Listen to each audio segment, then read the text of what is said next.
Shalom saudara-saudaraku yang dikasihi Tuhan dimanapun saudara berada. Kiranya damai sejahtera Allah melimpah dalam hati dan hidup saudara semua. Sebelum kita mendengarkan firman Tuhan, marilah berdoa. Terima kasih Bapa yang baik, saat ini kami mau mendengarkan firman-Mu. Roh Kudus-Mu kiranya memberikan kami terus tuntunan untuk mengerti akan firman-Mu. Demi nama Yesus, amin. Firman Tuhan dari Markus 1 ayat 16 sampai 20. Yesus memanggil murid-murid yang pertama. Ketika Yesus sedang berjalan menyusur danau Galilea, ia melihat Simon dan Andreas. Saudara Simon, mereka sedang menebarkan jala di danau, sebab mereka penjala ikan. Yesus berkata kepada mereka, "Mari ikutlah aku, dan kamu akan kujadikan penjala manusia." Lalu mereka pun segera meninggalkan jalannya dan mengikuti Dia. Dan setelah Yesus meneruskan perjalanannya sedikit lagi, dilihatnya Yakobus anak Zebedius dan Yohanes saudaranya sedang membereskan jala di dalam perahu. Yesus segera memanggil mereka dan mereka meninggalkan ayahnya Zebedius di dalam perahu bersama orang-orang upahannya lalu mengikuti Dia. Tema kita menjadi pengikut Kristus. Saudara-saudaraku yang dikasihi Tuhan, kisah pemanggilan para murid Tuhan Yesus, tepatnya murid yang pertama, lewat teks renungan kita. Yesus memanggil orang-orang dari latar belakang yang sangat sederhana. Yesus tidak memanggil orang-orang yang terkenal dan hebat, juga bukan dari kalangan para pemimpin agama ataupun tokoh masyarakat pada saat itu. Murid-muridnya yang pertama ini hanyalah penjala ikan yang kehidupan sehari-harinya sangat sederhana. Mereka bukan orang terkenal, juga bukan orang yang memiliki latar belakang pendidikan dan ekonomi yang tinggi. Mereka hanyalah seorang nelayan yang menjala ikan. Saat Yesus memanggil mereka untuk mengikutinya, Ia memberikan pekerjaan baru bagi mereka yang sebelumnya hanya penjala ikan. Kini mereka menjadi penjala manusia. Yang sebelumnya mencari ikan untuk kebutuhan hidup semata, kini mencari manusia demi kerajaan Allah. Saudara-saudaraku, kalau kita melihat dari ayat 17, kata ataupun kalimat, "Mari ikutlah aku, dan kamu akan kujadikan penjala manusia." Arti dari kalimat singkat ajakan Yesus itu yang mengubah kehidupan para murid yang pertama ini. Yesus berkata, "Mari ikutlah aku." Ini sama persis yang dicatatkan juga dalam Matius 4 ayat 19 sampai 20. "Mari ikutlah aku dan kamu akan kujadikan penjala manusia." Lalu mereka pun segera meninggalkan jalannya dan mengikut Dia. Ada dua kata yang berasal dari kata dasar yang sama dalam kutipan di atas. Yang pertama, ikutlah dan mengikuti.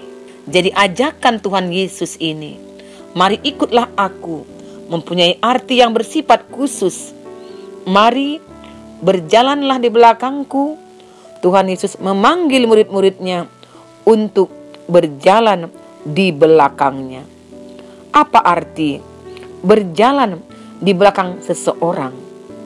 Dalam budaya Timur Tengah di zaman itu, seorang murid secara harfiah memang akan berada di belakang gurunya, baik pada waktu berjalan maupun pada waktu menunggang keledai. Sungguh tidak sopan baginya untuk berjalan di depan atau di sebelah gurunya. Tetapi ajakan Tuhan Yesus untuk berjalan di belakangnya tentu bukan dalam arti sempit. Dalam pemikiran umat Israel di zaman Perjanjian Lama, mengikuti seseorang atau berjalan di belakang seseorang mengandung arti mengiringi, menaati, mencintai, menyerahkan diri, dan mengabdikan diri. Ini bisa kita ambil contoh ya, perbandingan dalam peristiwa Elisa yang mengikuti Nabi Elia di kitab 1 Raja-Raja 19 ayat 20, dan Rut yang mengikuti Naomi pada Rut 1 ayat 14, dan Yeremia 2 ayat 2 mempelai wanita yang mengikuti mempelai pria. Di sini mengikuti seseorang berarti menyerahkan hidup kita kepada orang itu dengan segala akibatnya. Saudara-saudaraku, memang mengikuti atau berjalan di belakang seseorang pasti membawa akibat atau dampak. Hidup kita pasti akan berubah, dan perubahan itu tergantung dari siapa yang kita ikuti. Saudara-saudaraku, demikian juga halnya jika kita mengikuti dan berjalan di belakang Tuhan Yesus. Hidup kita mau tidak mau akan berubah, karena Tuhan Yesus mempunyai gaya hidup yang sungguh-sungguh unik. Ini bisa kita lihat kalau kita membaca keempat Injil, di mana kisah kehidupan Yesus semua disaksikan di sana. Berjalan di belakang Tuhan Yesus dan mengikut Dia, ini artinya berjalan di belakang Yesus untuk mengikuti segala apa yang dilakukan Tuhan Yesus. Jadi saudara-saudaraku, memang berjalan di belakang Yesus akan menjadikan kita terkesima. Sebab prioritas hidupnya, keprihatinan hidupnya, dan orientasi hidupnya pun sangat unik. Oleh sebab itu, dengan berjalan di belakang Yesus, mau tidak mau kita pun belajar mengubah apa yang perlu kita utamakan dalam hidup kita, lalu belajar memahami apa yang diutamakan Tuhan Yesus, mengubah apa yang perlu kita prihatinkan dalam hidup kita, lalu belajar merasakan apa yang diprihatinkan Tuhan Yesus, mengubah arah hidup kita, lalu belajar memegang arah hidup Tuhan Yesus. Dengan mengikuti Tuhan Yesus, mau tidak mau kita akan berubah. Sungguh janggal bukan jika kita berjalan di belakang Yesus, namun gaya hidup kita sama saja seperti sebelum kita mengikut Dia. Jadi saudara-saudaraku, sesungguhnya perubahan bukanlah suatu tuntutan. Tuhan Yesus tidak menuntut agar kita berubah. Tuhan Yesus mengajak kita berjalan di belakangnya. Dan jika kita berjalan di belakangnya, mau tidak mau kita akan berubah. Tuhan Yesus tidak menyuruh kita berubah, melainkan mengajak kita berubah. Saudara-saudaraku, lewat nas renungan ini juga kita mendapatkan pelajaran penting. Kita belajar untuk memahami bagaimana Yesus memanggil dan bagaimana jawaban manusia terhadap panggilan itu. Dari dalam teks ini kita tidak mendapatkan tentang jawaban dalam bentuk kata-kata, melainkan sebuah jawaban yang disertai dengan perbuatan dan tindakan dari keempat murid yang dengan segera meninggalkan perahu dan jala mereka untuk mengikuti Yesus. Berbicara mengenai panggilan juga berarti berbicara mengenai perbuatan dan tindakan sebagai respon terhadap panggilan itu. Dari dua hal ini kita sama-sama belajar bahwa sebagai orang percaya kita perlu memiliki karakter dan sifat yang peka. Artinya suatu karakter dan sifat yang tidak lalai, karakter dan sifat yang siap menerima serta mau bergerak untuk merespon panggilan Tuhan. Untuk itu, sebagai umat Tuhan, sebagai orang-orang yang telah dipanggil, yang telah menjadi pengikut Kristus, ada 4 karakter dan sifat yang harus terus kita miliki dalam setiap pribadi kita untuk merespon panggilan Yesus. Yang pertama, dengar-dengaran akan panggilan itu sendiri. Yang kedua, setia mengikuti panggilannya.